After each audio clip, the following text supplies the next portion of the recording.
vayan pasando porque estamos comenzando, estamos iniciando, como ya lo comentamos, este encuentro sin duda de particular importancia, en el cual vamos a presentar el resumen ejecutivo sobre el estado de situación de la transformación curricular Plan 2023 en todas sus carreras de grado, que estará a cargo del doctor Mariano Palamidesi, un informe que es el resultado de una consultoría externa realizada precisamente por el doctor Mariano Palamidesi y todo su equipo. Resumen que brinda los logros que implica el desarrollo curricular a 2 años del inicio de la nueva propuesta formativa y los desafíos que deberán atenderse con un enfoque prospectivo. Así que a todos, gracias por acompañarnos, más allá que el informe ejecutivo va a estar colgado, por supuesto, para que ustedes puedan acceder en la página web tanto de la ANEP como de Formación Docente. Y aquí ya tenemos esta mesa de apertura con la presencia de la presidenta de la ANEP, estimada Virginia Cáceres Batalla, la presencia, por supuesto, del Consejo de Formación en Educación, con su presidente, Víctor Pisiquilo, que está con nosotros, María del Carmen Dos Santos Faría, Patricia Revelo y Miriam Carvajal, y también nos acompaña en la mesa la secretaria general de Formación Docente, Rosana García, además, por supuesto, del doctor Mariano Palamidesi, que está junto a nosotros y que en segundos nada más va a estar brindando este resumen ejecutivo. Agradecer también la presencia de los consejeros Juan Gavito Sóboli, Dora Graciano, Adriana Aristimuño, directora ejecutiva de políticas educativas de la ANEP, a todos los referentes que están junto a nosotros aquí y en especial volvemos a comentar a quienes ya están en contacto en las distintas regiones del país. Agradecerle también a los medios, colegas que han llegado a realizar la cobertura de este importante encuentro que estamos celebrando. Momento de comenzar, momento de dar el contexto de este encuentro, momento de brindarle la palabra a la presidenta de la ANEP, Virginia Cáceres Batalla. Virginia, adelante. Buenos días. Bueno, la verdad es que es un gusto estar aquí con ustedes. Buenos días para todo el Consejo de Formación y Educación y a todos los que nos siguen por la transmisión en cada uno de los departamentos. La verdad es que es un día bien importante hoy.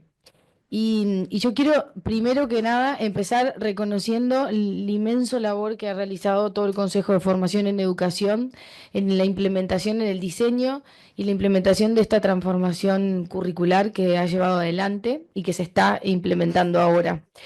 La verdad es que yo lo comentaba hace un rato con el presidente del Consejo, que a veces por la dimensión que tiene los subsistemas de primaria y de educación media, la transformación de la formación de los docentes quedó como un poco en un segundo plano. Y no todo el mundo sabe, no toda la población sabe que en este consejo se hizo una transformación tan profunda como la que se hicieron en los demás subsistemas educativos, con un nuevo marco curricular nacional, con nuevos programas para todas las carreras de formación que tiene el consejo y que ahora estamos en este momento haciendo, bueno, este informe que permite monitorear cómo viene la implementación. Entonces, primero, felicitar al Consejo por el inmenso trabajo realizado en silencio y a veces un poco invisibilizado por la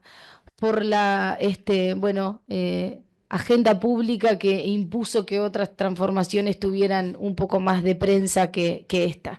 Pero esta ha sido muy importante en este proceso de reconocer y de profesionalizar la carrera docente en nuestro país.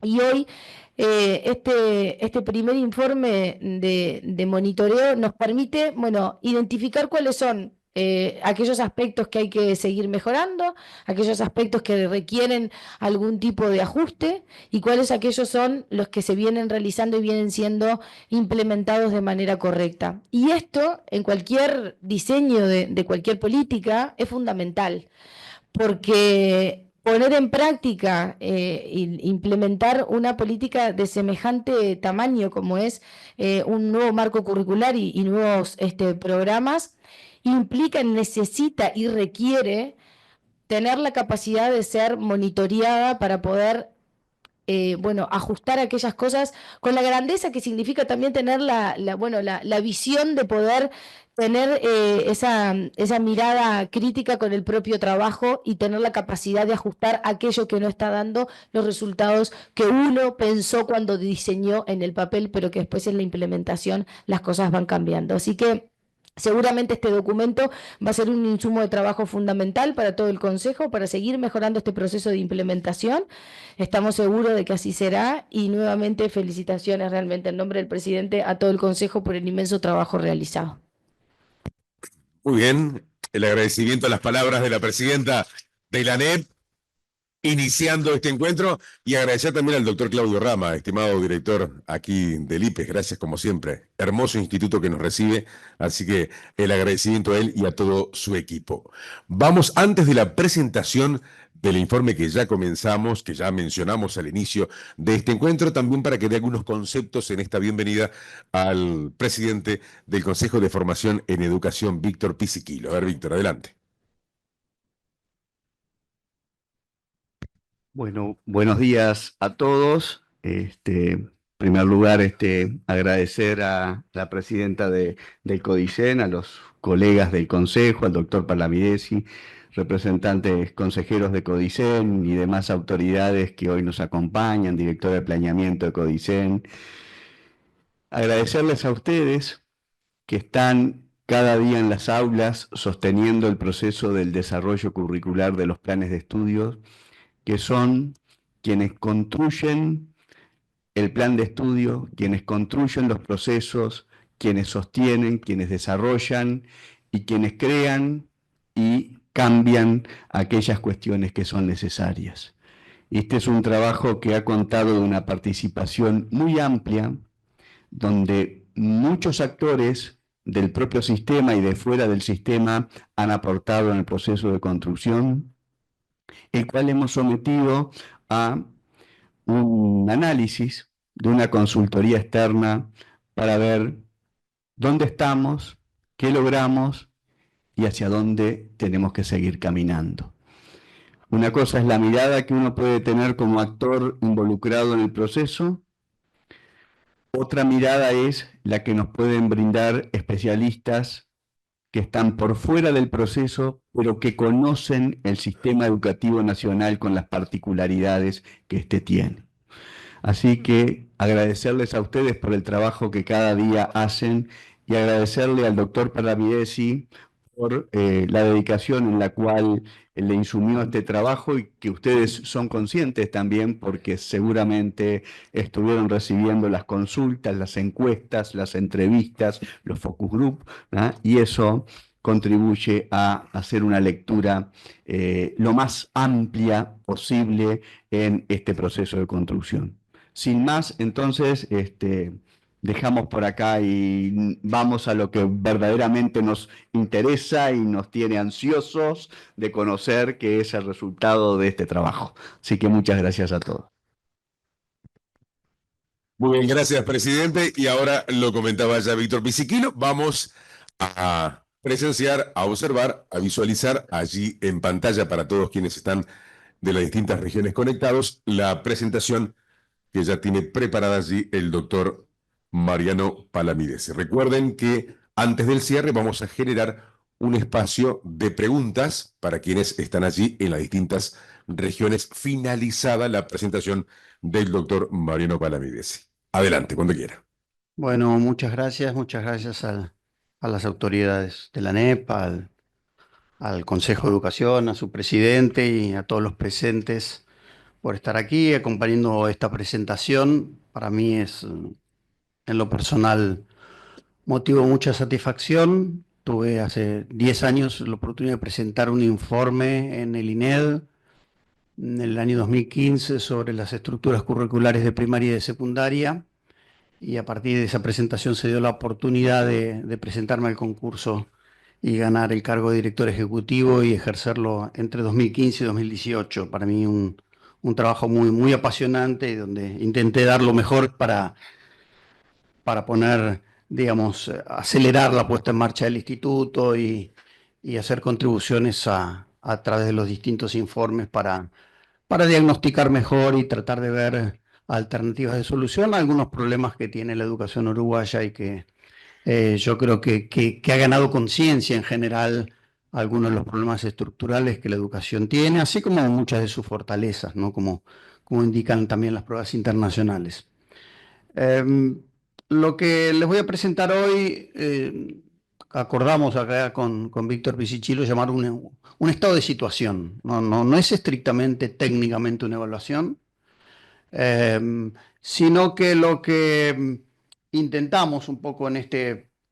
Bien, básicamente el objetivo de este estudio fue realizar un estado de situación de los avances del proceso de cambio curricular iniciado en 2023. Obviamente este proceso que de algún modo se estudia en este trabajo comenzó antes, sobre todo con toda la discusión previa que llevó al diseño, que se llevó todo el año 2022, pero más puntualmente lo que vamos a ver, en realidad es un proceso muy breve, un año y medio, digamos. A veces es temprano para sacar algunas conclusiones, pero es suficiente tiempo para ver ciertos procesos, ciertas características de este proceso, eh, y yo creo que es muy sano, me he dedicado algunos años a estudiar temas de investigación y política, tener un insumo de conocimiento acerca de la marcha de un proceso de gestión, sobre todo porque esta gestión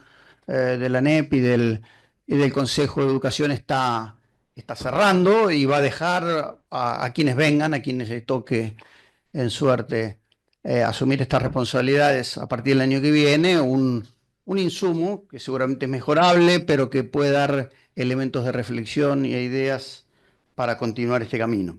Básicamente el estudio tuvo algunos objetivos que ahí se señalan: generar información confiable con diversidad de perspectivas. Esto es importante, ahora lo vamos a contar. Tiene muchas fuentes de información y distintos actores. No se quiso dar una visión oficial de este proceso, sino más bien recoger este estado de debate que hay en el sistema, este estado de procesamiento de los avances, generar un panorama de los avances, de los logros y de las dificultades, identificar algunas tensiones y oportunidades de mejora y, por último, elaborar algunas recomendaciones, si bien, digamos, de un trabajo y de una observación externa, pero suficientemente sumergida en el tema como para poder dar algunas recomendaciones que queden dentro de las posibilidades de este sistema.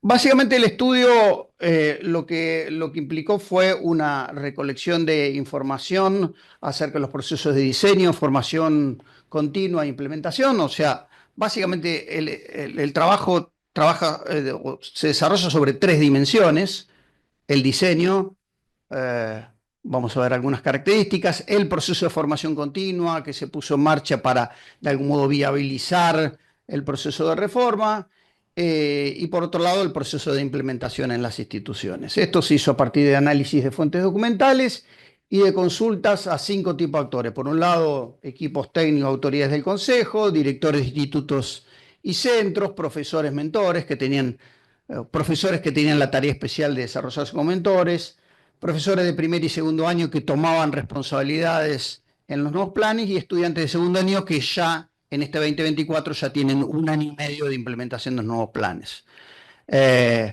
Básicamente, y obviamente también visita instituciones. De todas estas fuentes de algún modo se nutre el estudio. No voy a detenerme mucho en algunas cuestiones metodológicas del estudio, eso va a estar un poco más desarrollado en el informe final. Tienen también en el resumen ejecutivo algunos datos, pero básicamente se realizaron 22, intentamos entrevistar a todos los directores y directoras de centro e institutos, se entrevistaron a 22, hubo grupos focales a profesores y a estudiantes en cada una de las instituciones estudiadas. No fueron 6, fueron 5, hay una que fue difícil hacerlo. Hubo focus group con profesores mentores, y se realizaron encuestas a 1.645 profesores, de los cuales respondieron 640, una tasa de respuesta muy alta, 39%, y estudiantes, 3.955 estudiantes de segundo año, de los cuales recibimos 1.075, una tasa de cobertura del 27%, que fue relativamente importante, satisfactoria, diría yo. Básicamente el estudio triangula información cuantitativa y cualitativa. Obviamente la información cuantitativa da ideas de tendencias de opinión. En algunos casos tiene sesgos complicados por la deseabilidad social de las respuestas, pero marca tendencias, estados de opinión, valoración y sobre todo datos contrastantes, o sea, porcentajes que hacen mucha diferencia y que permiten indagar un poco por ahí. Obviamente la información más fuerte del estudio es de tono cualitativo. Hay muchas entrevistas, mucho focus group, y ahí no solo se ven algunos nudos de problemas muy claritos que se reiteran en las distintas entrevistas y grupos focales, sino se ven los estados, yo diría los estados de ánimo, que son muy importantes en cualquier procesamiento educativo, ¿no? Obviamente se hicieron cortes por región, por tipo de institución, por carrera y por modalidad presencial y semipresencial, aunque no hubo un estudio especial sobre semipresencialidad. Básicamente hubo encuestas a estudiantes y a profesores y ahí se cortaron datos en términos de presencial o semipresencial. El estudio, básicamente, con esto voy a ir terminando ya sobre la presentación, sobre las características del estudio, se hizo entre 15 de marzo y fin de agosto, fue muy poco tiempo, realmente muy poco tiempo. En abril hubo que armar todos los instrumentos, mayo y junio aplicarlos, julio y agosto elaborar el informe. Lo primero que quería decir, obviamente, también es un agradecimiento, no solo a las autoridades y al personal técnico del Consejo, sino sobre todo a estudiantes, profesores y directivos que brindaron información con mucha generosidad, con mucho compromiso y con mucha sinceridad. Yo creo que eso fue algo muy bueno y también nos permitió tomar el pulso de cómo estaba siendo procesada esta reforma. Y sobre eso voy a hablar un poquito después. La tasa de respuesta para nosotros fue bastante buena, muy buena en profesores, buena en estudiantes. Esto para presentación general del estudio. Básicamente, decía yo, el estudio se trabaja sobre 3 dimensiones. Por un lado, el currículum prescripto, por otro lado, el proceso de formación continua y acompañamiento institucional, y por otro lado, la implementación. Respecto del currículum prescripto, bueno, la ANEP tenía en las líneas estratégicas 21-25 la construcción de un nuevo diseño curricular para la formación docente que contemplara la necesidad de formación de los futuros educadores y la búsqueda del reconocimiento universitario, tomando en parte como antecedente, y tuvo una tarea importante de los equipos del Consejo, los equipos técnicos del Consejo de Formación, que es retomar los antecedentes de la reforma no cerrada o no procesada del todo de la gestión anterior, que había quedado ahí, digamos, en un proceso con objeciones de parte del CODICEN, pero que había muchos elementos que se habían avanzado en ese proceso que contribuyeron a este proceso de reforma, ¿no? Que fueron retomados, muchos consensos, acuerdos respecto a algunos elementos, componentes de los planes y de los énfasis que debían tomarse, que fueron retomados en estos planes. Y interesante es que gran parte de los actores lo reconocen. Bueno, 21-22, todos los procesos de consulta, análisis, formulación y diseño, y el 23-24, el proceso de implementación. Lo que me parece que hay que destacar, como, digamos, acá estamos trabajando básicamente sobre el currículum prescripto, formal, escrito, y entonces estamos trabajando, digo, dando una visión de los aspectos importantes de esta estructura de regulación curricular.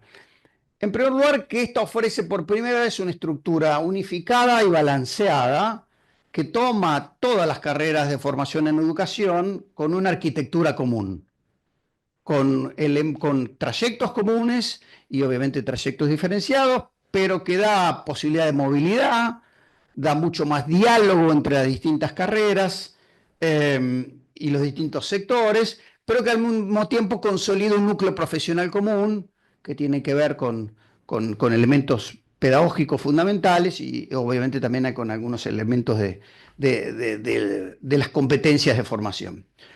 Segundo elemento, que no es parecido, podría tocarse con el primero, pero que es muy importante, es que esta estructura común es una estructura multinivel.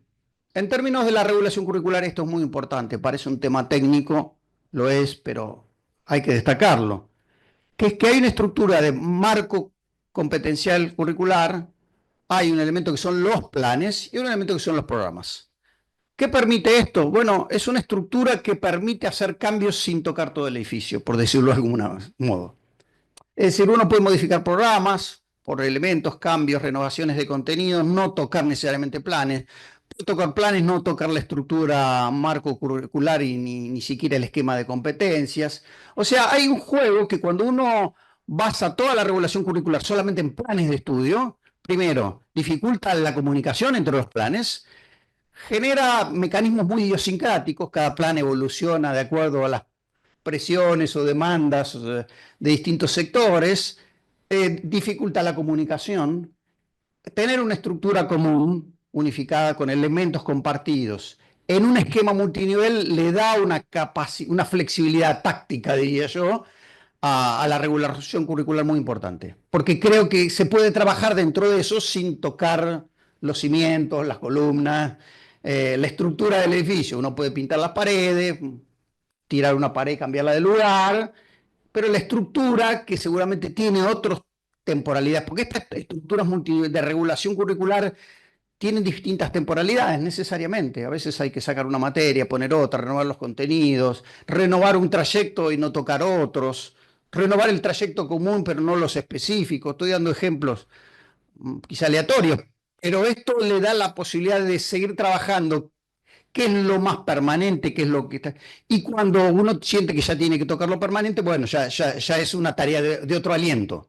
Pero acá hay todo un trabajo de renovación que de algún modo dialoga con la experimentación, y voy a enfatizar un poco eso, que me parece muy importante. Segundo, el marco curricular trae de lleno el enfoque de competencias. Un elemento muy discutido, pero que ya tenía consensos incluso antes de empezar este proceso. Pero básicamente yo destacaría por qué es importante esto. En primer lugar, porque brinda un lenguaje pedagógico común, una lengua franca. Una lengua franca. Forman primaria, secundaria, inicial, técnica, media, perdón, no secundaria. Esto permite una lengua común. Y en educación las jergas nos dividen muchas veces. Y sobre todo nos dividen, en el caso de ustedes, de los subsistemas, ¿no? Cada subsistema tiene su propia lengua, su propia cultura, cual no está mal que así sea, pero también es bueno que tengamos una lengua franca. Y de algún modo el lenguaje de competencias funciona como una lengua franca en términos pedagógicos. Al mismo tiempo pone en el medio, pone en el centro del problema la formación para el saber hacer profesional. Clave. ¿Por qué? Bueno, porque esto al mismo tiempo es una especie de ariete, no sé si la palabra suena un poco agresiva, contra la cultura pedagógica tradicional. Más bien es positiva, más bien centrada en el conocimiento proposicional y no en el conocimiento, en el saber hacer. Y esto es un tema importante, porque de algún modo da un elemento importante en el cambio de las tradiciones que la educación requiere.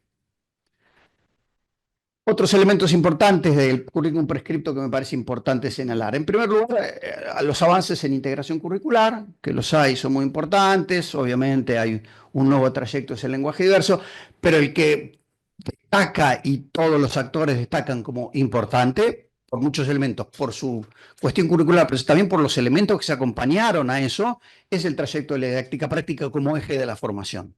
El saber hacer de los educadores en los espacios que les toca trabajar, con las herramientas propias que tenemos los educadores, en los términos de la didáctica práctica y cómo eso va integrando saber hacer con conocimientos, etc.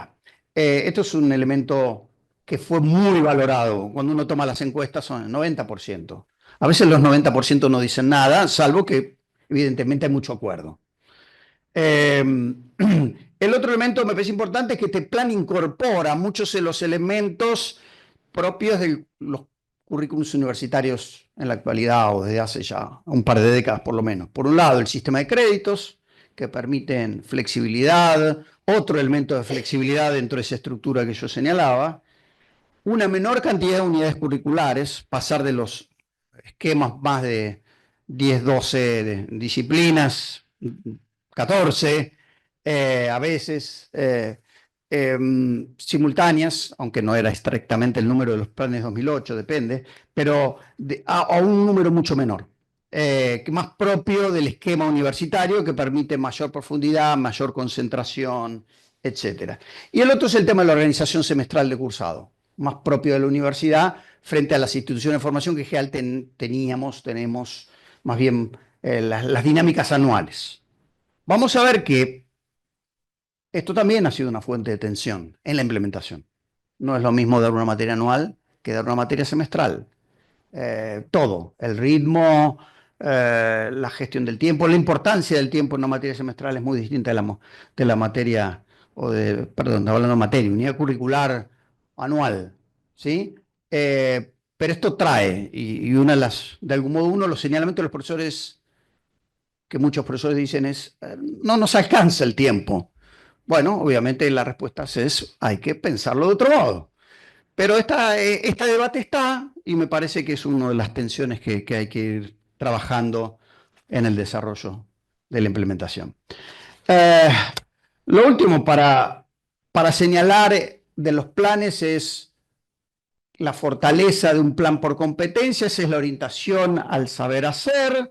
En general suponen marcos orientados a la acción o a tipos de intervención, pero en general son abiertas en el plano de los contenidos, o sea, en el plano del conocimiento que se moviliza en torno a la competencia. Esto es una ventaja y al mismo tiempo es una tensión porque implica construir criterios compartidos respecto a la selección de los contenidos y pone en marcha también una discusión sobre la pertinencia de los contenidos. Cuando uno tiene un plan más bien enciclopédico, por decirlo de algún modo, extensivo, basado en conocimiento, y no tanto en matrices o marcos de acción, bueno, ahí hay una enumeración de contenidos que muchas veces funciona por tradición, reproductiva. Cuando uno pone un marco de competencias, pone en cuestión todos los criterios de selección de contenidos. Eso no quiere decir que todos los contenidos que estaban desde el punto de vista conceptual hay que tirarlos por la borda, pero uno empieza a preguntarse, bueno, ¿cuál es la utilidad de este contenido? Y aún así, soy de los que pienso que hay contenidos que no tienen tanta utilidad directa en términos del marco de acción, de la competencia, ¿no? Y ahí hay una discusión. Y yo creo que es una discusión importante que hay que seguir desarrollando, pero se desarrolla sobre la base de dar un paso fundamental que es el desarrollo de las capacidades o competencias. No vamos a entrar en esa discusión, es muy importante. Hay un saber hacer profesional que hay que poner en juego y hay también discusiones respecto de cuáles son los contenidos relevantes hoy para formar a un educador y que este educador tenga los conocimientos de su disciplina, área o campo de trabajo, de acción. Esa está abierta. En el mundo contemporáneo esa discusión está siempre abierta y yo creo que es importante ponerla adelante. Bien, vamos a pasar a la segunda dimensión, puesta estos marcos curriculares, planes y programas en marcha. En el 2023 el Consejo empezó a desarrollar un dispositivo de formación continua, yo diría para favorecer la comprensión del enfoque. Había, ustedes saben, mucha politización en torno a este tema. Se ha politizado un tema que es un tema que tienen, obviamente, carices de la filosofía pedagógica, de la filosofía de formación, pero bueno, muchas veces nuestras discusiones quedan en el plano de Peñarol Nacional, River Boca, como la quieren llamar, y no se entienden en ese plano. Entonces, de algún modo, el proceso de formación que se puso en marcha tuvo por función difundir el enfoque competencial que se había elegido para esta estructura de regulación curricular y acompañar la implementación de los planes en las instituciones. Este dispositivo se armó sobre básicamente dos líneas de trabajo. Por un lado, una instancia nacional que reunía a los directivos, directoras y directores de institutos y de centros de formación, y a un grupo de profesores que habían seleccionado y se tenían en estas instancias nacionales formación para desempeñarse como profesores mentores, es decir, como profesores que iban a ayudar a otros profesores a implementar el enfoque por competencia en las aulas, en la programación, en la evaluación, etc. Son dos instancias, funciona primero la nacional, donde se discutían los temas, hubo conferencias con conferencistas internacionales, hablo en pasado, pero esto continúa, ¿no? Estamos en la mitad pasando la mitad de este año, con profesores destacados, digamos, a nivel internacional y nacional, y se programaban los encuentros o se programan los encuentros regionales. Los encuentros regionales implican la asistencia de todos los profesores que ya están implicados en la implementación de los planes para asistir y de algún modo formarse, discutir sobre programación, enfoque por competencias, evaluación por competencias, trabajos, proyectos interdisciplinarios, metodologías activas, etcétera, ¿no? Y esto implicaba una segunda línea que tiene que ver con el acompañamiento de la implementación. O sea, los profesores mentores acompañarían a los centros en este desarrollo para evacuar dudas, sugerencias bibliográficas, metodológicas, etcétera. Bien, ¿qué se ve de este proceso de formación continua? En primer lugar, hay que decirlo, estos procesos, espacios de capacitación fueron en general altamente, yo diría altísimamente valorados por los actores involucrados. ¿Qué es eso? En PowerPoint trato de ser prudente, pero yo diría fueron altísimamente valorados por su calidad, altísimamente valoradas por la oportunidad de reunirse, a pesar de que son encuentros, no sé cómo están haciendo ahora los últimos, pero cuando nosotros tomamos entrevistas y todo esto en el mes de mayo, sí, principio de junio, había una sensación de, bueno, a veces son muy interesantes, pero no es fácil salir tanto tiempo del trabajo. Esta era la observación, ¿no? 2, 3 días, algunos, no sé si alguno de 4, pero el tiempo valía. El tiempo valía, se trabajaba mucho, estaban bien planificados, pero bueno, la gente además trabaja en distintos subsistemas, bueno, las cosas que ustedes saben 500 veces mejor que yo. Pero esto en las entrevistas, si me están escuchando algunos directores, profesores en los Focus, salió y es importante destacarlo que esto es un dispositivo y que como todo dispositivo siempre está abierto a mejoras y yo estoy seguro que eso está sucediendo. Las conferencias ofrecieron la oportunidad de formarse con especialistas, esto altísimamente destacado, el nivel de los especialistas y la intervención. Muchos decían, bueno, algo de esto nosotros ya lo veníamos viendo, esto es algo que se destacó. El enfoque de competencia no nació con estos planes, tanto inicial como digamos, algunos otros proyectos ya venían trabajando de esta manera, no era nuevo en el país, simplemente todo se generalizaba un consenso que estaba ya de algún modo construido en el proceso previo a estos planes. La participación en las instancias regionales de los profesores, yo diría relativamente, yo creo que fue bastante alta.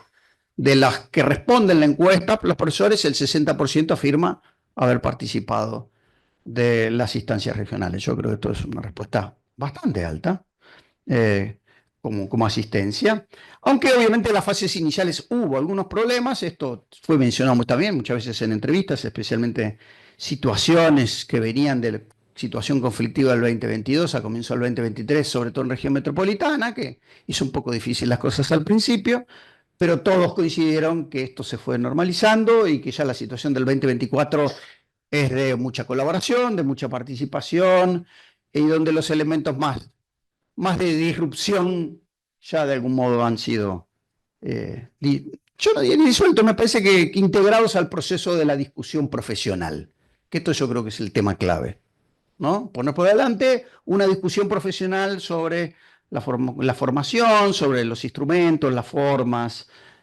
tal modelo de competencia sí, tal no, etcétera, ¿no? Que ahí entramos en el terreno de nuestra competencia específica, digamos, y que nos pone en el juego de contribuir a mejorar y a desarrollar esta reforma.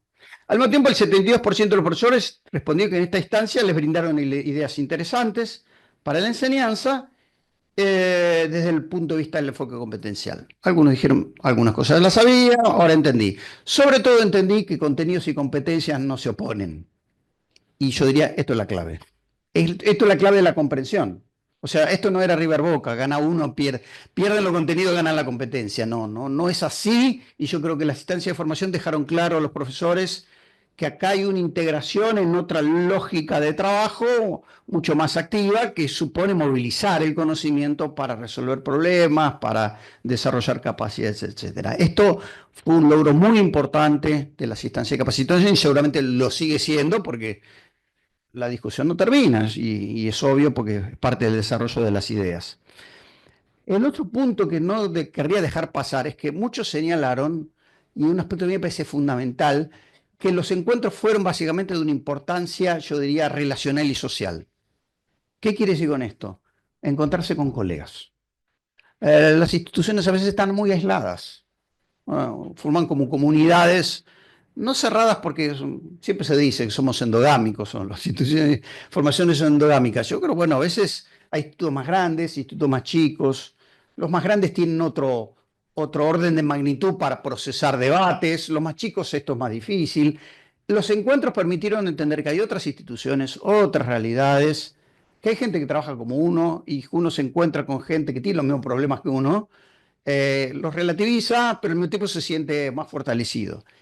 Eso entre instituciones. Pero lo más notorio es que lo más fuerte fue que los profesores de la misma institución se sentían ahora más cerca porque habían almorzado juntos, porque habían viajado juntos, porque habían pasado 2 o 3 días juntos. Cualquiera que estuvo en un campamento o en alguna cosa de esas sabe que la gente se conoce cuando come, se va a dormir, se levanta el otro día y más o menos va viendo quién es el otro. Y se van formando unos lazos que en la vida cotidiana de las instituciones parece que no se forman tan fácilmente. Esto me parece una amalgama fundamental después para que los planes funcionen. Sobre todo son planes que requieren mucha integración, mucho trabajo de cooperación, y estas instancias de formación regionales cumplen un rol fundamental en esto. Construir colegialidad, como diría Hergreaves. Colegialidad, Fullan, lazos, entender que bueno, el otro renguea por acá, yo rengueo por acá, pero podemos complementarnos acá. Este tiene buen sentido de humor, es bueno para esto, podría servir para esto.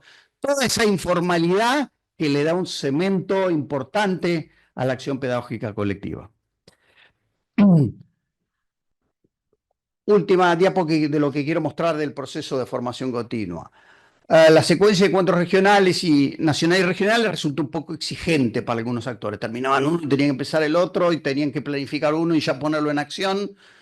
Hay algo del cronograma que acá Víctor pues, igual lo va a sostener, pero bueno, a la gente le resultó un poco exigente, sobre todo porque después uno se preparaba acá, estudiaba y enseguida tenía que ir a ser de formador de los otros y los otros tampoco son pichis, como diríamos en la Argentina, sino que son profesores, saben, gente que sabe, y por lo tanto a veces en esa secuencia uno no se siente del todo afirmado. Bueno, esto va a ir decantando y me parece que es importante sostenerlo.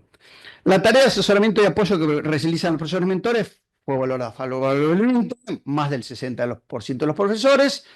Hubo algunos problemas ahí que yo creo que se han venido solucionando este año, que tenía que ver con cómo se asignaban los profesores mentores, porque no es que había en cada institución había uno, obviamente por los órdenes de magnitud de profesores, matrícula, en algunas había más profesores mentores, en otros menos, algunos tenían varios, algunos este acompañamiento se hacía como a nivel regional. Bueno, ahí hay un esquema que hay que terminar de pulir y trabajar.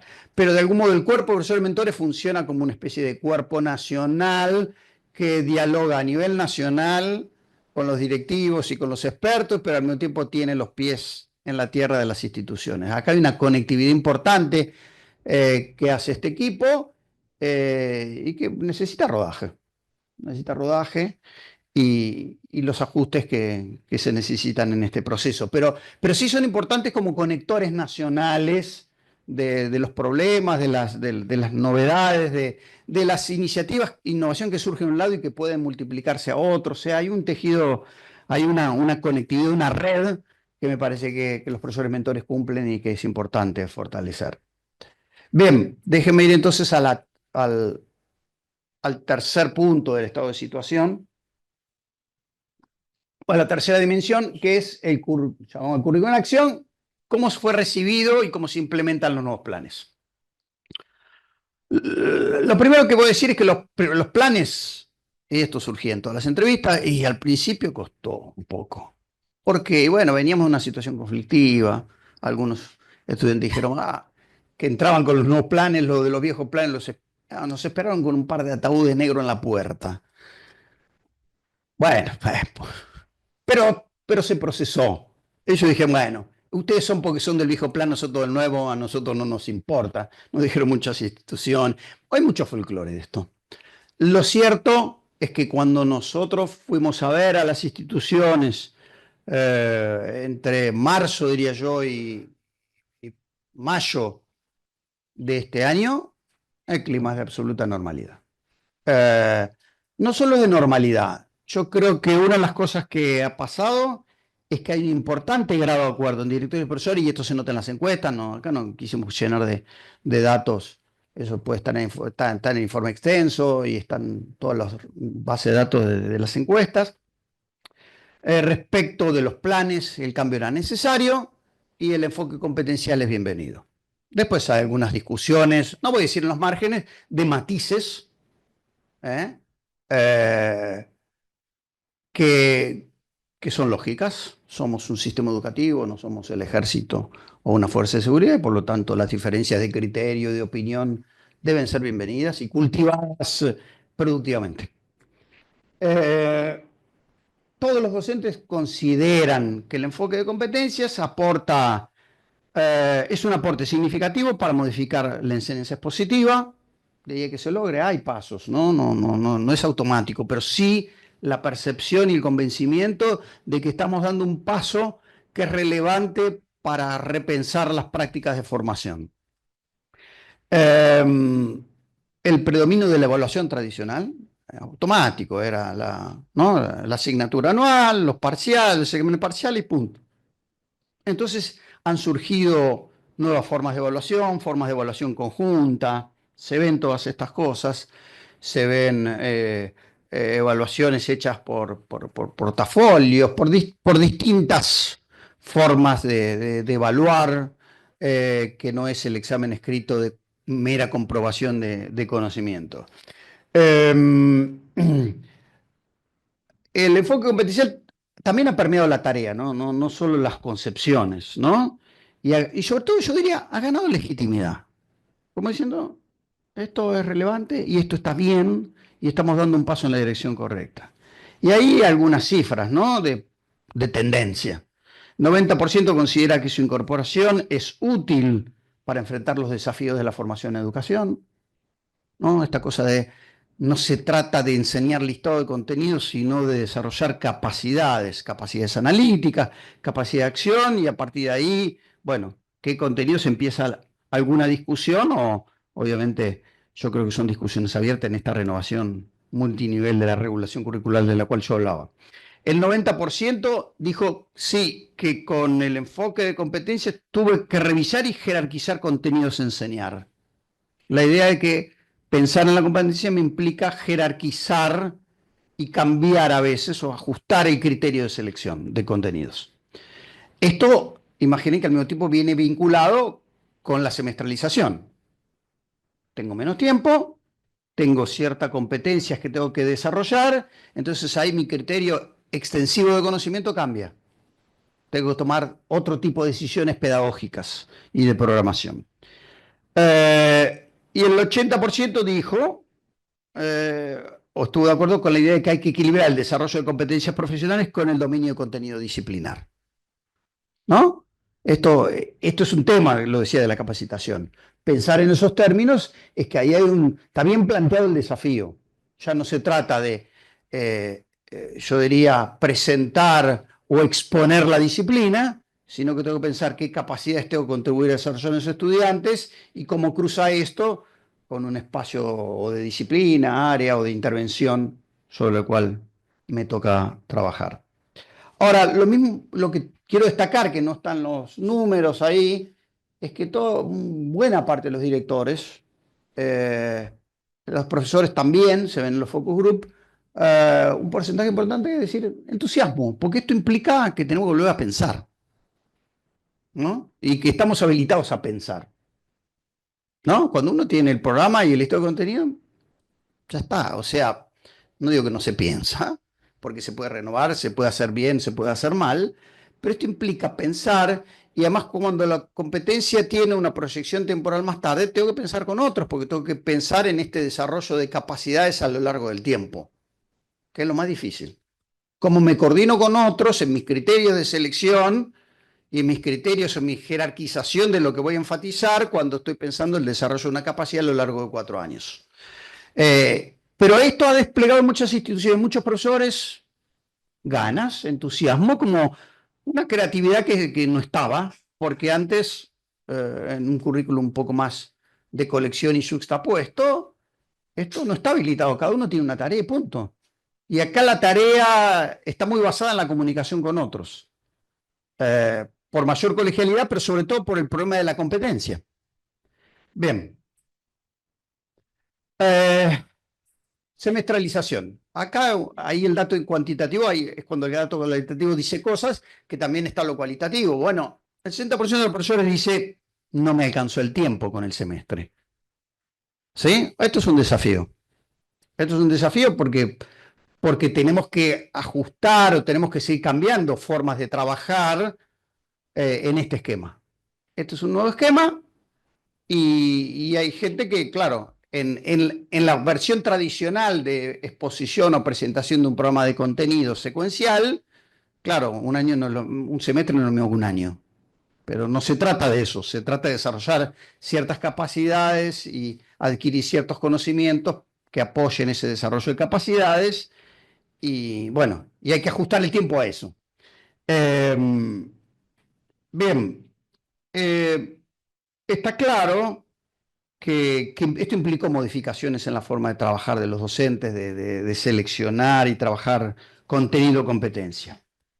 Hay un tema, sí, que sí fue destacado por distintos actores y por el actor más importante a veces en términos de información, que son los estudiantes, que es el tema de la carga horaria. Este plan implicó un crecimiento de la carga horaria. Lo hemos discutido acá con Víctor, con Laura, también con los directores, porque, bueno, ustedes saben que el currículum, todos le pedimos más cosas a la formación, ¿no? Siempre nos falta esto, nos faltan los lenguajes diversos, las nuevas alfabetizaciones, nos falta el desarrollo socioemocional, nos falta, bueno, pero bueno, tenemos el problema del tiempo. Ahora, muchos, lo vamos a ver después también, muchos estudiantes dicen, el tiempo es mucho, nos está costando, lo voy a señalar después. Pero acá hay una combinación entre unidad semestral, carga horaria fuerte, presencialidad plena, que a algunos estudiantes se les está complicando un poquito. Y yo creo que se puede ajustar y hay que pensar cómo hacerlo. Eso es parte de cuando uno pone en marcha un diseño y unas cosas, son las cosas que hay que empezar a mirar, hay que empezar a monitorear, más temprano que tarde, e ir pensando cómo ajustar cosas. Voy a dar varias sugerencias al respecto. Los directores contaron, ¿no? O sea, se han estirado los turnos. Y les cuesta entre ida y vuelta, a los estudiantes. Ahí hay un problema, lo voy a señalar un poco después. Acá hay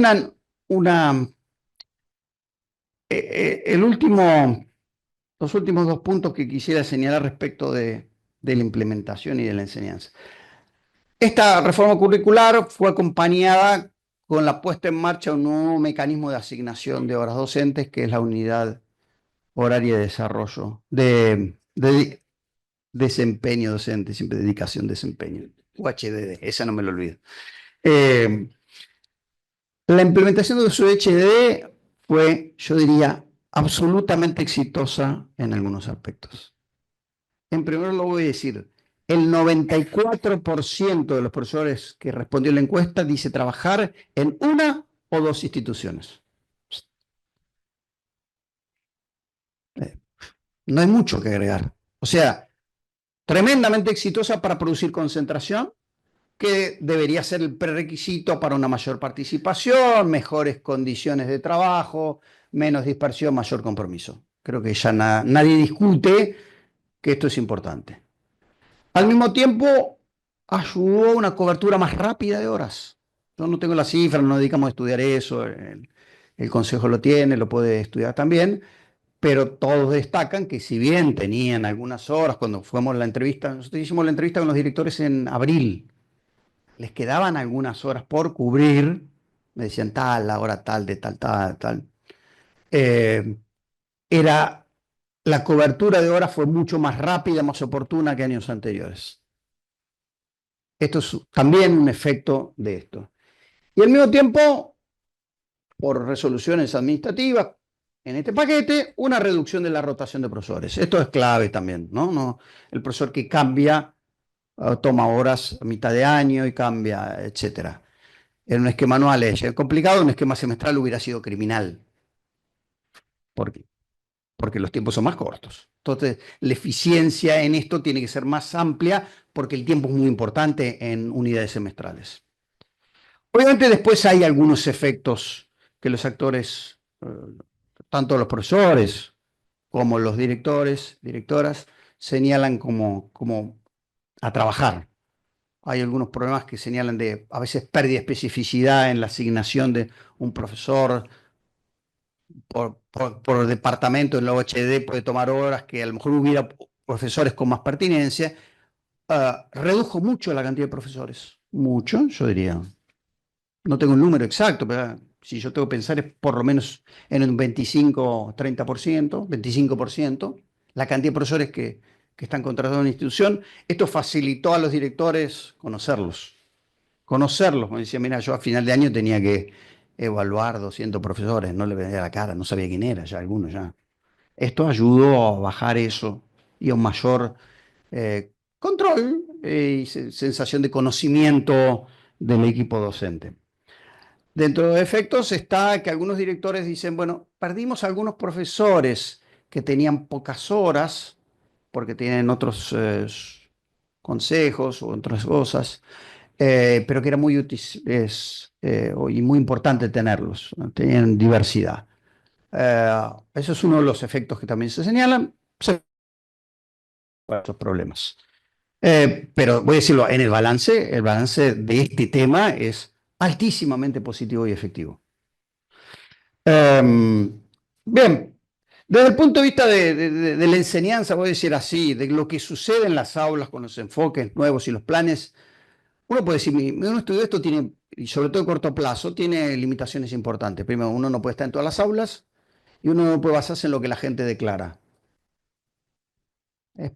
Son aproximaciones que uno tiene.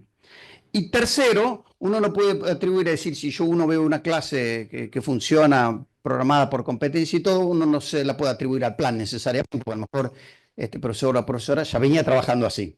Lo que muchos profesores nos dijeron, bueno, veníamos trabajando así. Esto no introduce una novedad radical, simplemente la impulsa, la fortalece, le da claridad conceptual y todo. Lo que sí es cierto que se ve como capital del sistema es una fuerte dosis, yo diría, de colegialidad. Solo el 10% de los profesores declara que planifica solo. 10%. No sé si el 90% miente todos, pero es una tendencia. ¿Está bien? Bien. Último aspecto que quería hablar de la implementación. Está claro que la adopción de cambios de prácticas más activas de formación es todavía parcial. Sería ilógico esperar un cambio inmediato de prácticas. Nuevamente por lo que digo, porque los planes no son demiurgos, no inventan prácticas. Prácticas venían desarrollándose, pero sí puede potenciar, alimentar, alentar cuestiones. Obviamente la implementación del plan no corresponde con el ritmo del cambio de la práctica, tienen temporalidades distintas y como tal hay que mirarlas y apreciarlas y no dejar de apostar por lo que apuestan estos planes y esta nueva propuesta porque todavía los cambios sean un poco más lentos, que es lógico que así sea. Creo también, ayer estábamos hablando aquí con el presidente, que todo este llamado a concursos va a producir una renovación importante también. Hay nuevas generaciones de profesores que en los últimos 10 años casi no hubo llamados, van a entrar a las aulas, gente con formación, gente... Y esto también va a ser un alimento de este proceso de reforma y de cambio. Esto me parece que va a ser muy importante y muy, muy saludable. Por lo tanto, ahí profundizar en esto es importante. Ahora le quiero comentar breve antes de ir a... Se está estirando un poquito, pero disculpen. A los logros y a las recomendaciones. Algo que nosotros no habíamos pensado como dimensión, pero lo pusimos, porque tampoco al principio habíamos pensado hacer encuestas a estudiantes y todo. Pero las hicimos, no las teníamos pensado, y entonces ahí introdujimos esa dimensión del currículum experimentado. Bueno, ¿qué le pasa a los estudiantes? Bueno, en el fondo, casi que es lo que importa, ¿no? Lo primero que hay que decir es que no se puede hablar de estudiantes en general, lo que uno ve y lo que uno cuando mira, hay encuestas que dicen, trabaja si no, busca trabajo, tiene responsabilidad de familia de cuidado, tiene hijos o mayores a cargo, etcétera, etcétera. Lo que sale es que obviamente hay un porcentaje importante de nuestros estudiantes, yo diría casi un 60%, que o trabaja o busca de manera importante trabajo, que tiene hijos o responsabilidades familiares. Esto es un tema. Cuando uno cruza siempre cualquier propuesta curricular con el público que lo está cursando, tiene que pensar cómo va a ser este público, o por lo menos porcentajes importantes de este público, para pasar este proceso con provecho. Y ahí un poco se ve, 40% uno podría estimar de datos de encuesta, esto es un cálculo muy aproximado a partir de los datos de la respuesta de 3 o 4 preguntas de la encuesta, más algunas cuestiones quali, que tienen, uno diría, condiciones de edad, familiares y de no trabajo para aprovechar 4 años de formación más o menos al hilo con provecho, siendo que son cargas exigentes. Entonces, esto hay que mirarlo y es una dimensión que hay que tomarla en cuenta porque los planes no suceden en abstracto, se dirigen a ciertos sujetos que trabajan en ciertas condiciones. Al mismo tiempo decir que este núcleo con mejores condiciones es más extenso en los SERP que en los IFD, claramente, y mejor en el interior que en Montevideo.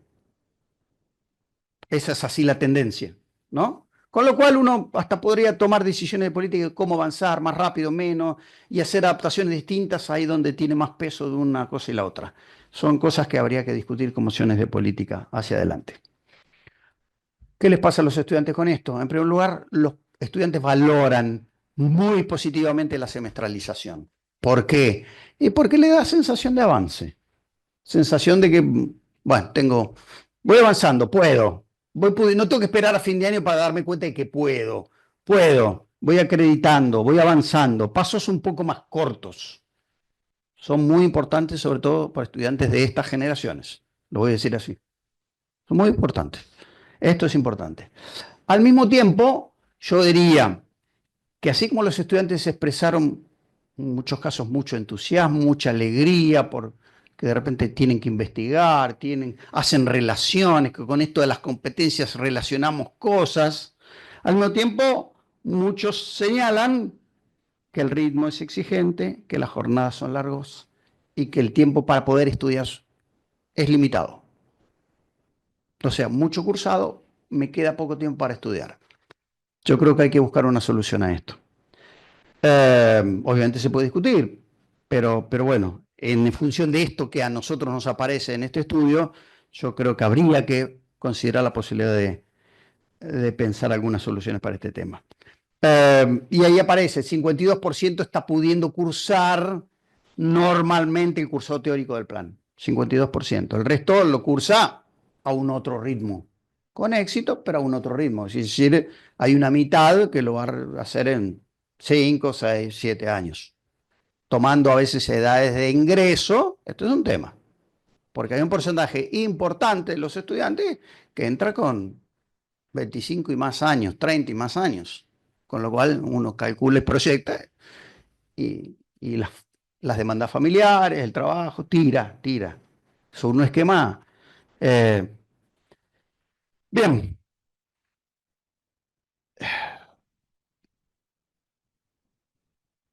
¿En qué medida para los estudiantes las propuestas de formación en los planes se expresan en las aulas?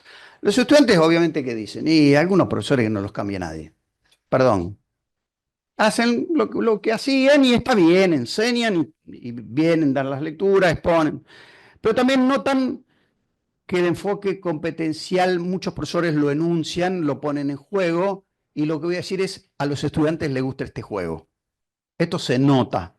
Los estudiantes le ven la vuelta, la gracia al enfoque por competencias. ¿Por qué? Y bueno, porque el enfoque de competencias te presenta una matriz muy abierta donde vos traes también conocimientos externos de tu propia experiencia, traes conocimientos de otras unidades curriculares, de algún modo se promueve trabajar con profesores y ellos notan que no hay que estudiar de memoria o no hay que estudiar la secuencia canónica del programa, sino que les están pidiendo que investiguen, les están pidiendo que relacionen. Y esos ahí es como que uno los ve y que se les prende, se les iluminan un poco los ojos, ¿no? ¿Cómo hay un juego que yo puedo jugar y que yo tengo opciones y que puedo hacer? Ellos observan una mayor diversidad. Ellos dicen, hay que decirlo así, estos estudiantes no cursaron con el viejo plan, con lo cual no hay uno que tenga la doble experiencia. O está en lo del viejo o está en lo del nuevo. Y a veces eso es difícil. Eso dice, bueno, no sé cómo era con el viejo. Lo que sí vemos es que hay profesores que hacen proyectos, que trabajan en evaluaciones integradas. Empiezan a aparecer estas cosas importantes. No es que la había, ellos sienten que hay presencia importante de esto. Bien, déjenme entonces avanzar a las dos últimas partecitas de lo que quiero presentarles. Principales logros. No voy a extenderme mucho, cosas que ya expliqué, pero decir, estructura curricular unificada es un logro importante, la arquitectura multinivel es un logro importante que no estaba, la introducción de la formación competencias y los elementos propios del currículum universitario, los créditos, la semestralización y todo, son importantes, aunque el sistema tiene sus tradiciones administrativas y pedagógicas y tiene que ir procesando estas novedades. Hay que acompañar, no va a suceder de un año a otro, pero me parece que esto abre también a lo que progresivamente tienen que ser adquirir rasgos de una formación universitaria, que no se decretan, no es un problema de un papel, es un problema de investigación, de apertura al conocimiento, de no mera reproducción, de vínculo interinstitucional y nacional e internacional, lo que tiene que dar una experiencia universitaria. Esto hay que ir construyéndolo. Yo creo que toda esta arquitectura curricular contribuye a eso. No lo garantiza, contribuye a eso. Y son pasos que hay que seguir diciendo. El otro elemento importante me parece que es la construcción de un dispositivo de formación continua de alcance nacional y anclaje regional. Esto es muy importante para poner en comunicación a las comunidades profesionales docentes. No basta tener un departamento con sede en Montevideo, con un jefe en Montevideo, para que esto suceda. Así no sucede. Sucede si todo el país, tanto Montevideo como interior, instituciones participan de igual a igual en instancias que están conectadas, que se comunican, que el flujo de comunicación va y viene de las instituciones a las instancias regionales, a los planteamientos nacionales, etc. Y ahí me parece importante que se consolide un espacio nacional de debate y de discusión técnica sobre cómo va la formación en educación, sobre las nuevas tendencias, etc. Hay ahí un colectivo, un espacio nacional y regional que hay que alimentar, porque si no se alimenta, cualquier proceso de reforma se frena. Yo creo que ese es el capital que hay que alimentar. Y además la red contribuyendo a esto, la red de profesores, mentores, como yo señalaba antes. Otro logro importante a mí me parece que es la recepción positiva y yo digo en algunos casos entusiasta de prácticas asociadas con el enfoque competencial por parte de los estudiantes. Nosotros en general en las dinámicas de cambio curricular no pensamos en los estudiantes como actores relevantes. Estamos en formación superior y debemos pensar que junto con lo que podemos activar, porque siempre el currículum es una instrucción para los profesores y los estudiantes son receptores de esa cadena de mensajes. Acá los estudiantes son actores importantes y hay que empoderarlos. Pero no solo hay que empoderarlos por la salud del desarrollo curricular, hay que empoderarlos porque ellos van a ser futuros educadores. Por lo tanto, hay que ponerlos en situación de proponer, de discutir, de de todo, de opinar. Yo creo que no hay que tener miedo. A veces nos ha pasado en focus group en algunas instituciones que de repente abrimos un poquito y se vino de todo, de todo. ¿Por qué? Porque ¿quién sos vos? Conté un poco, me acompañó otra persona, ¿quién soy yo? ¿Qué hacemos? ¿Por qué anotan? Y ustedes, ¿esto que decimos va a llegar al consejo? ¿No? Ellos sentían que se abría un canal. Y ese canal, en algunos lugares ellos sintieron que era poder. Y ese poder es fundamental. Porque si el consejo no siente el poder, la demanda de los estudiantes, y no digo el gremialismo tonto, digo la formación. Queremos ser buenos educadores. Tenemos ideas, queremos proponer cosas. ¿Por qué no tal cosa? ¿Sí? Yo siempre digo, los otros estamentos, los otros a veces ya estamos un poco hechos. Son ellos los que van a mover las cosas. No digo que nosotros no, pero son ellos los que van a mover las cosas, son ellos los que tienen la vida por delante en términos profesionales. Y yo creo que crear canales ahí es fundamental. Y canales reales donde ellos sientan que su opinión es escuchada. Bueno, no siempre uno va a hacer lo que digan, porque no son expertos curriculares, no tienen la responsabilidad de gobierno, pero son actores fundamentales. Y eso es algo que me parece importante pensarlo. El otro tema es el UHD, ya argumenté bastante de lo que esto ha implicado. Y otro es el tema de la cultura colaborativa, que supone un esquema competencial, que es una matriz que requiere de mucho trabajo adentro. Y esto requiere el trabajo conjunto de los docentes. Es cierto riesgo, cuando uno hace una matriz un poco más abierta, por más que la baje a programas, pero llama al trabajo colaborativo, implica que hay que trabajar mucho ahí adentro. Bueno, llego a la parte final. Recomendaciones. Con toda la modestia y la prudencia que debe acompañar esta palabra, hemos elaborado algunas recomendaciones en función de algunas cosas que vimos. En primer lugar, una de la cual no he hablado porque supone otro nivel, digamos, en términos de la matriz de formación, pero es algo que cuando uno revisa planes salta a la vista. La excesiva especialización de algunos planes de profesores para educación media. Sí, no voy a mencionar ninguno para que nadie se sienta mal. Pero en Europa cualquier país tiene doble disciplina en formación de profesores. Hay profesores ariales que uno puede discutir, el profesor de ciencias naturales o el profesor el profesor de ciencias sociales, su perfil es más amplio. No estoy diciendo que tienen que ir hacia un perfil amplio arial, pero cuanto menos en doble disciplina. Cuanto menos en doble disciplina. Primero, porque esto da más flexibilidad para futuros cambios del currículum de la educación media. Pero por otro lado, porque incrementa la empleabilidad del profesor. Hay alguna materia, algunas unidades curriculares de secundaria que tienen 1 año o cuántas horas. Formar un profesor para un casillero es una apuesta terrible al futuro, para la persona y para el sistema, porque agrega tremenda inflexibilidad al sistema. Entonces, yo sé que eso es algo que se ha pensado, no se pudo hacer en este momento, pero yo quiero decirlo, porque es un elemento a ser tomado en una próxima etapa. ¿Sí? Y no va en desmedro de los contenidos, lo quiero decir. ¿No? Digo, estuve hace 3 años en Alemania y ahí hay profesores de inglés y educación física. He charlado con profesores de inglés y educación física. Y son profesores y enseñan, los chicos aprenden. A lo mejor son combinaciones que nosotros latinoamericanos nos cuesta un poco, venimos de otra tradición, más francesa. Pero menos especialización, no para la educación media, no para la educación media. No estamos formando un profesor universitario, creo que tengo que tenerlo claro. Y sobre todo porque la formación tiene que tener más peso de que es trabajar hoy con jóvenes y adolescentes.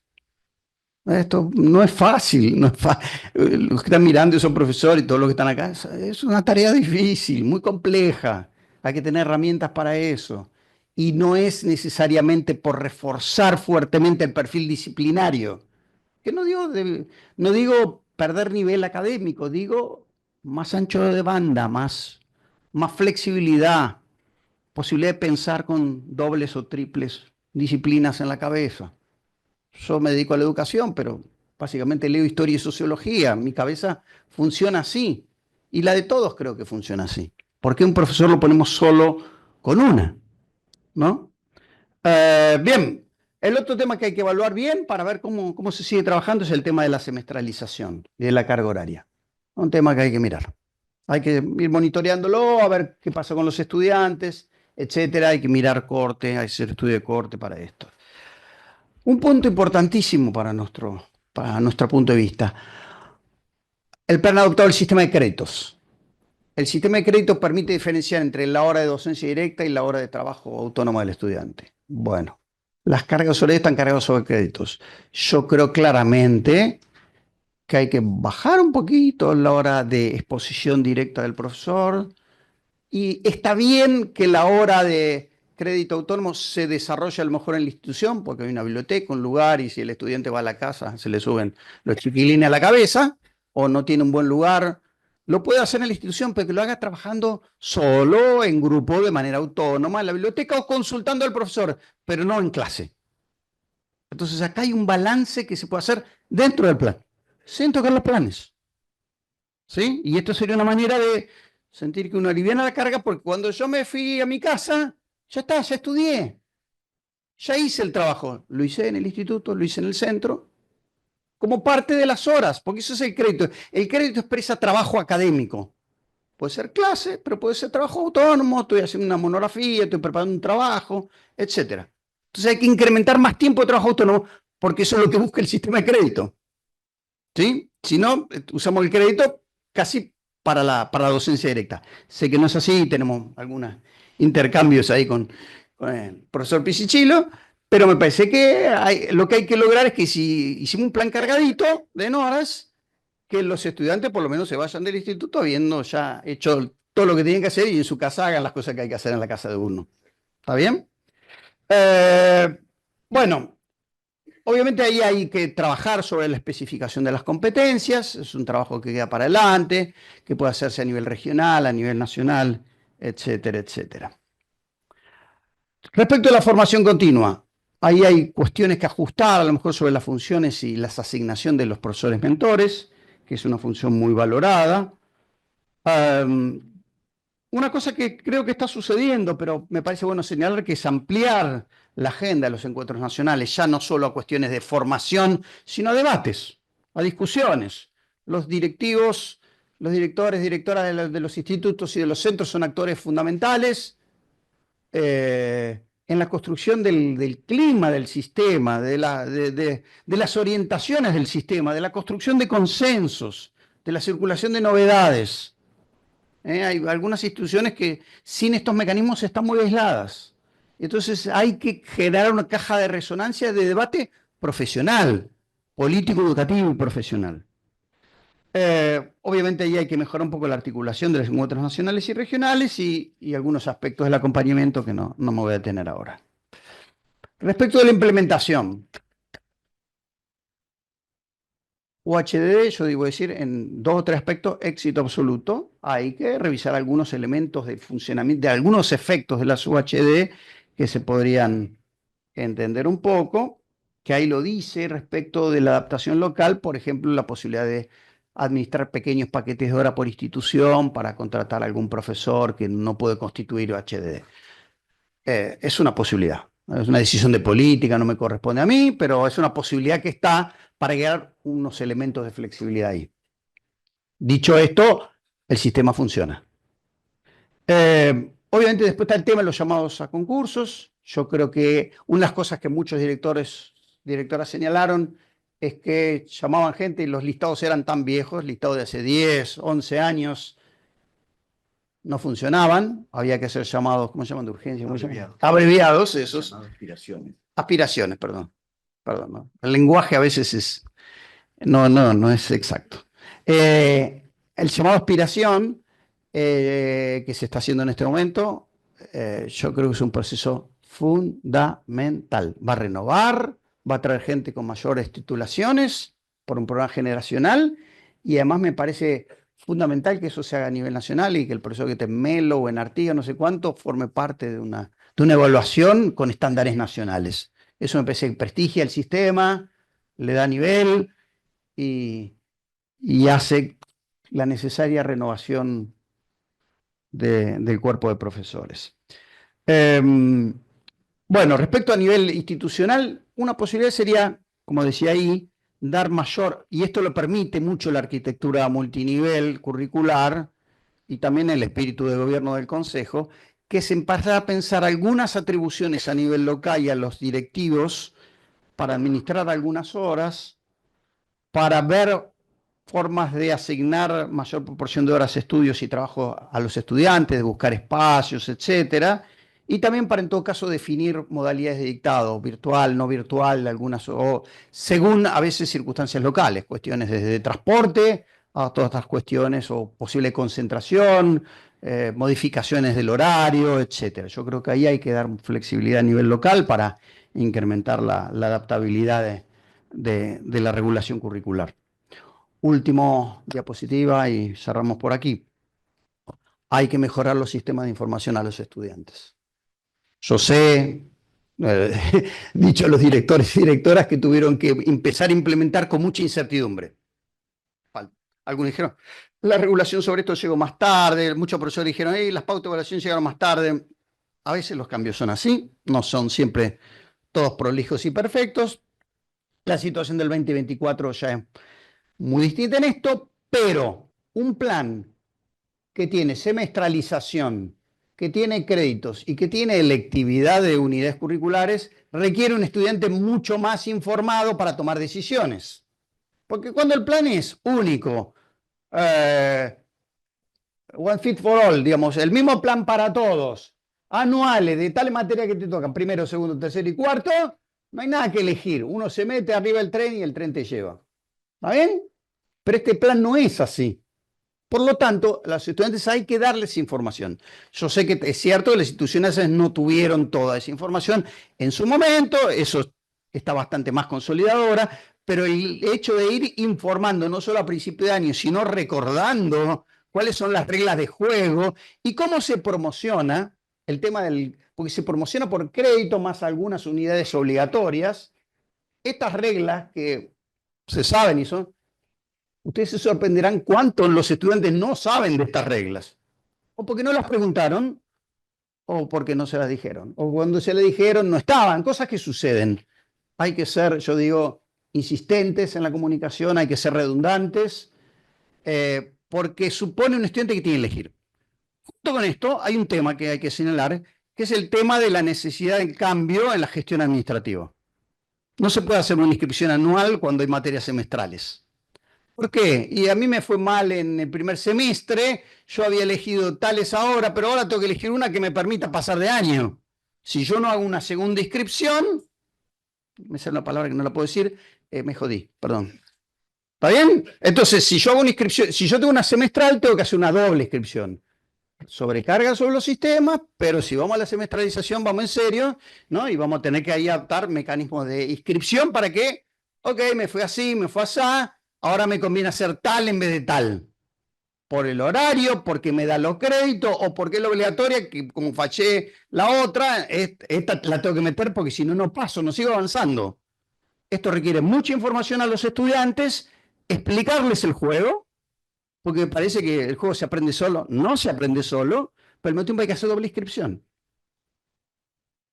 ¿Sí? Y otra cosa que me parece importante pensar, no sé cómo, pero habría que pensarlo, yo querría señalarlo, es que hay que pensar cómo acompañamos a los estudiantes que tienen responsabilidades de cuidado, hijos, trabajo, etcétera. Es un tema que hay que mirar. Es un tema que hay que mirar porque sé que hay becas, sé que hay esas cosas, pero es un tema que hay que mirar porque no son pocos y a lo mejor tenemos maneras de ayudarlos. Bueno, hasta acá era lo grueso que yo quería presentarles. Seguramente hay muchas otras más cosas, pero bueno, en todo caso quedan abiertas las preguntas. Muchas gracias.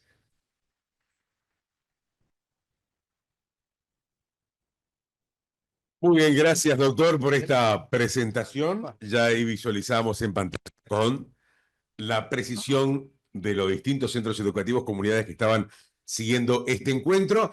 Ahora vamos a pasar a otra instancia, que son precisamente a través del streaming.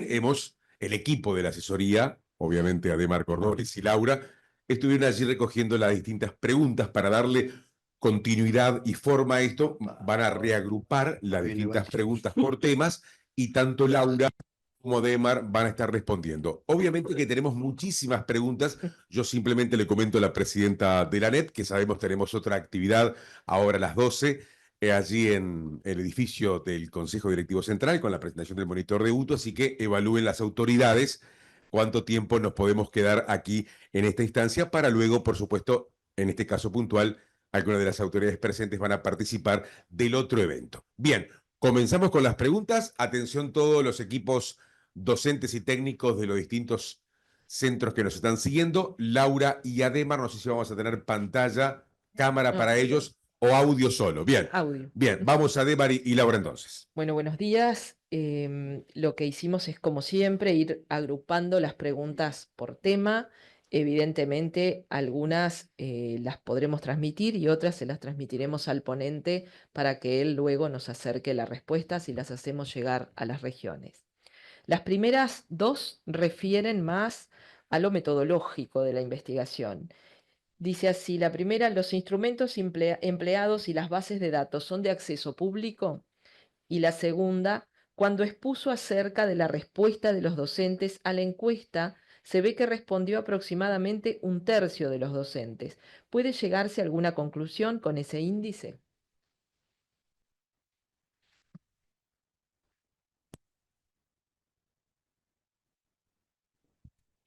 Perdón, es verdad. Gracias. Los resultados de las encuestas van a estar adjuntos al informe final que se va a entregar, calculo, esta semana. No identifican ningún dato por institución, eso lo aclaremos de entrada, y van a estar disponibles después en todo caso para que el Consejo disponga la circulación o no de la información.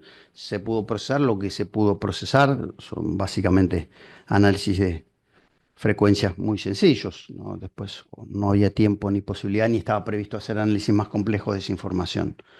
Respecto al segundo punto, la cobertura de la respuesta a docentes es del 39%. Para nosotros es una respuesta, una tasa muy satisfactoria. Siendo que la respuesta no era obligatoria, obviamente uno puede suponer siempre en un porcentaje que no tiene, digamos, que puede haber sesgos. Por lo tanto, eso fue siempre triangulado con información cualitativa.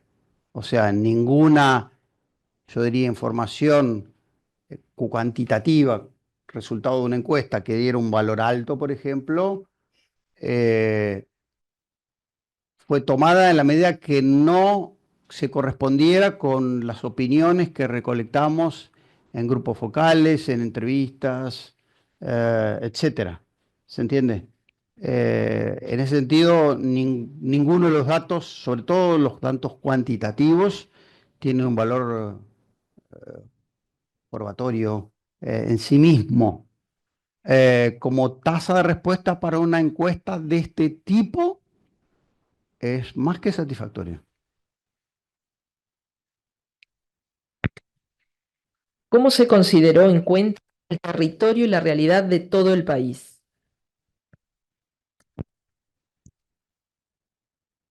Nosotros hemos desagregado algunos de los elementos cuantitativos en el informe, acá solo se lee creo que un par de veces, por regiones, básicamente. Después las opiniones de los directores y de los grupos focales no discriminaron tanto por territorio, porque la verdad que no se ven tantas diferencias. Obviamente hay en muchas respuestas sesgos Montevideo interior, hacia adentro interior no hay diferencias significativas. Muchas veces las diferencias tienen que ver, en algunos aspectos yo diría, a veces por carrera, entre formación para, por ejemplo, para inicial primera infancia y primaria o media, y sobre todo por el tamaño de la institución. No es lo mismo instituciones que tienen pocos estudiantes que algunas que tienen varios miles. Pero no entramos en ese análisis, se puede entrar, eh, pero la idea era un panorama general, no una diferenciación por tipo de institución, ni tampoco marcar por región, porque, bueno, es un análisis que se puede hacer, pero implicaría otro tiempo. En relación al currículum, cuando refería al nudo de que la semestralidad no permite a los docentes tiempos suficientes, ¿cómo se cruza este aspecto con los documentos escritos y con la opinión de los estudiantes? No, yo no dije que la semestralización no permite a los docentes. Yo expresé el porcentaje de la opinión de los docentes, que es un matiz importante. No fue una afirmación mía. Yo dije 60% de los que responden la encuesta consideraron que el semestre, vamos a decirlo así, les quedaba chico. Esto es una opinión y como tal está reflejada. Y también lo dijeron en grupos focales con profesores. Simplemente lo que yo diría que tratamos de hacer es entender el porqué de esta opinión. Tomarla como un dato de la realidad, como la percepción de un actor que viene acostumbrado a trabajar de un modo y que ahora tiene que trabajar de otro. Yo no di una opinión, damos por sentado de que el paso de las unidades curriculares anuales a las semestrales es un hecho y una decisión de este diseño curricular y nosotros no optamos por cuestionar aspectos de diseño que además ya estaban bastante consensuados, la semestralización, la acreditización y otros.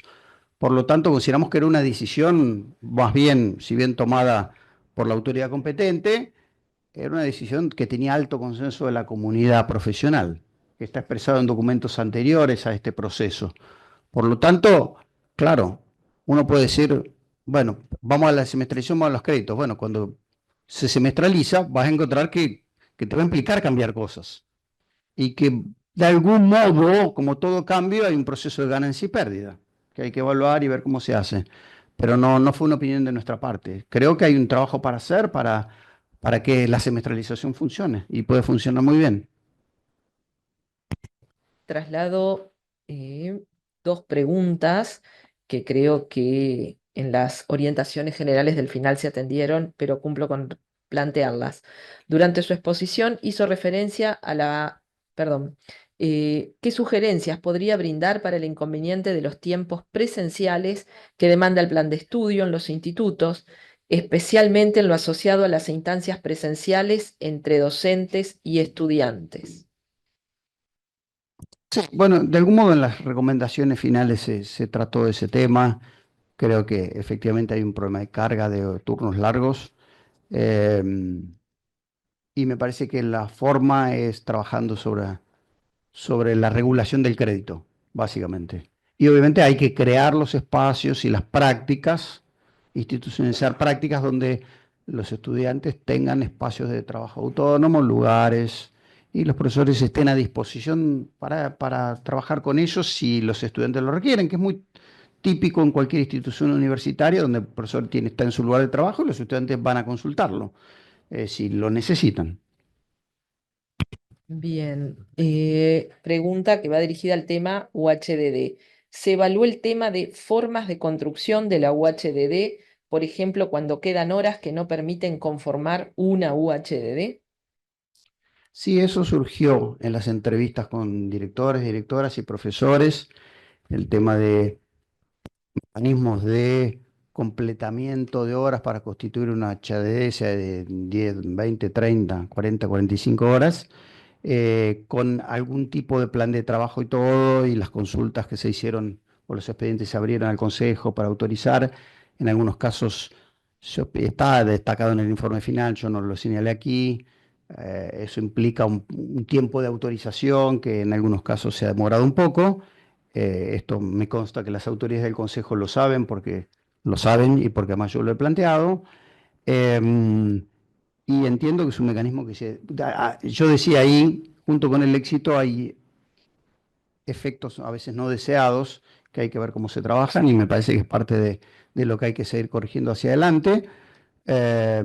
Para que un instrumento de concentración haya sido tan efectivo y tan importante y ayudado a mejorar la cobertura oportuna y rápida de cargos, bueno, hay que pensar mecanismos ágiles para facilitar la construcción de las UHD, eso está claro.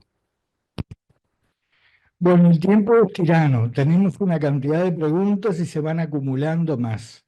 Lamentablemente no vamos a continuar con la dinámica. Vamos a hacer 2 o 3 preguntas más. Después el resto se las vamos a pasar al doctor Palamidesi para que pueda dar un panorama sobre ellas y que podamos hacer llegar a los diferentes colectivos que están, por supuesto, muy interesados. La difusión de este informe ha dado lugar a un cúmulo de preguntas y a una incluso mayor participación en las instancias regionales por parte de los docentes, lo que da muestras de que se estaba esperando. Muy bueno. Así que entonces vamos a hacer eso, no queremos desestimar el interés de ninguna de las personas que ha tenido la voluntad de preguntar, pero sí vamos a tratar de administrarlo de esta manera. Así que, Laura, 2 preguntas más. Preguntas más. La primera dice, durante la formación permanente y en el propio plan se hace bastante énfasis en investigación. Por ejemplo, ayer a la mañana Invernor nos hizo planteos desde posturas más clásicas y a la tarde con la doctora Perines nos situábamos en lo más actual del tema. ¿Se evidencia el aspecto de la investigación en la evaluación que se realizó? No, y no había forma de ocuparlo. Uno cuando hace esto puede querer investigar todo y no investigar, tiene que tomar opciones. No, creo que es un tema que hay que desbrozar mucho de a qué nos estamos refiriendo. Una cosa es los estudiantes que hagan algún ejercicio de indagación y sistematización de información, que en sus términos sería una investigación, y otra cosa es una investigación profesional de carácter un poco más científico, académico, con ciertos estándares. Son cosas distintas y hasta podríamos además buscar modalidades intermedias o tipos intermedios ahí. Entonces, una cosa es promover la indagación estructurada y orientada por parte de los estudiantes como parte de una aptitud intelectual y una capacidad profesional, y otra cosa es referirnos a la necesidad de que el sistema de formación en educación, los institutos de centro, tengan asiento, investigaciones, profesores que hacen investigación.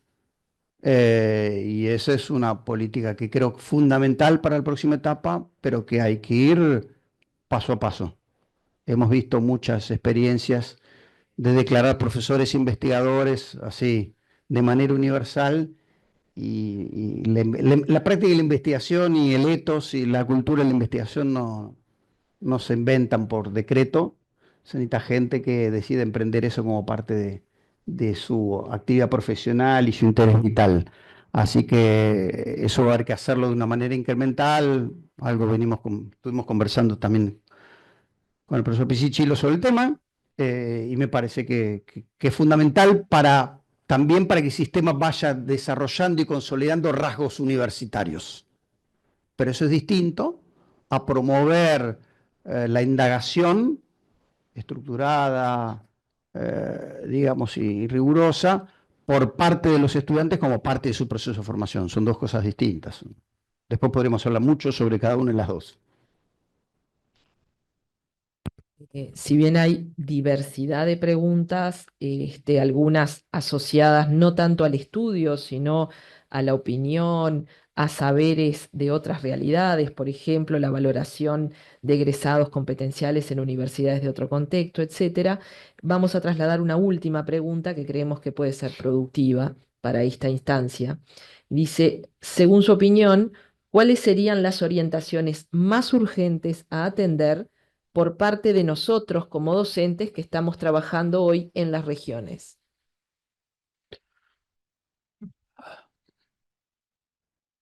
Sí, yo creo que habría que reunir muchas de las recomendaciones o sugerencias y cada uno pensar unas prioridades para la próxima etapa, que van a depender mucho también de las propias prioridades del Consejo.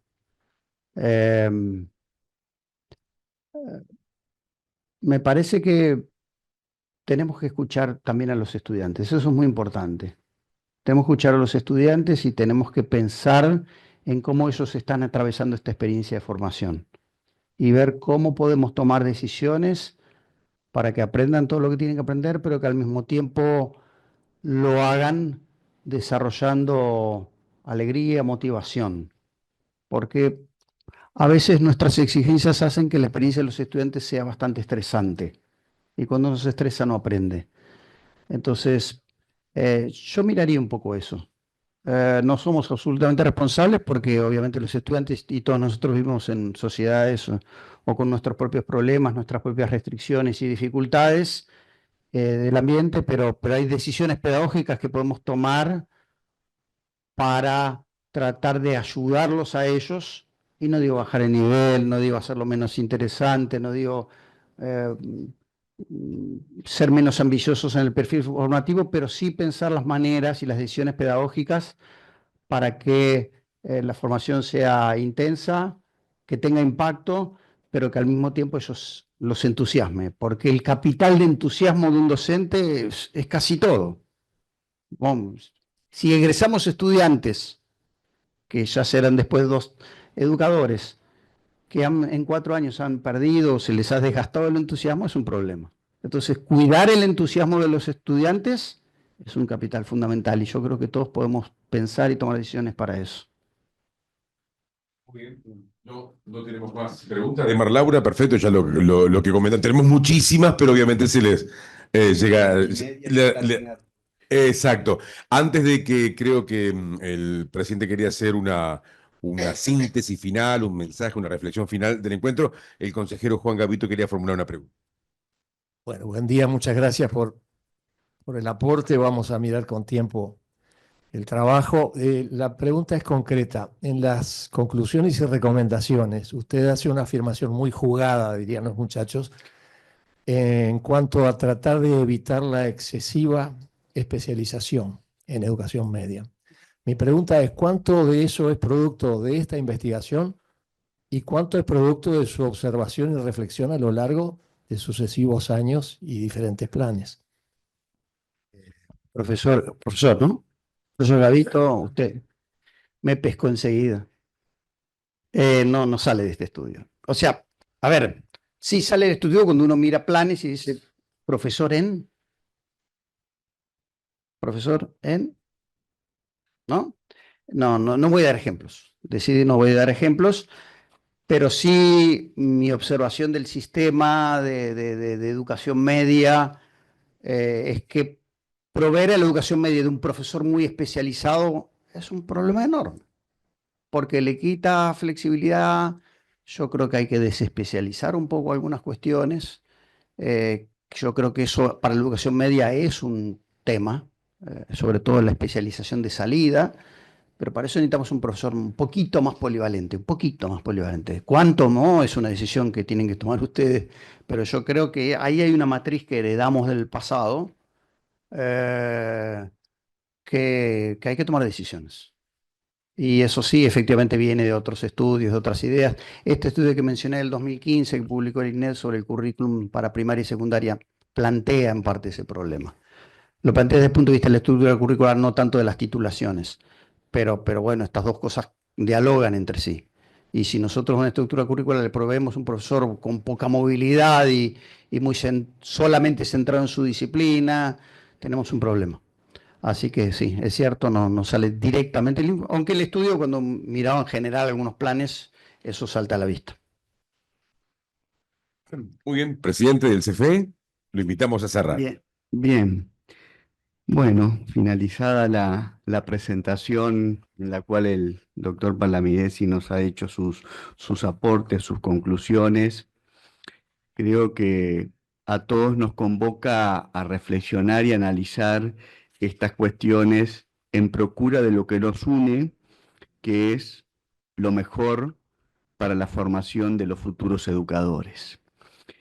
Y por eso está previsto que este informe lo van a tener a disposición en el espacio del aula CREA para el trabajo de la tarde en las regiones, lo cual es muy importante que en ese ámbito quienes construyen y desarrollan el currículum puedan trabajar sobre estas recomendaciones y reflexionar profesional y académicamente sobre estos aspectos.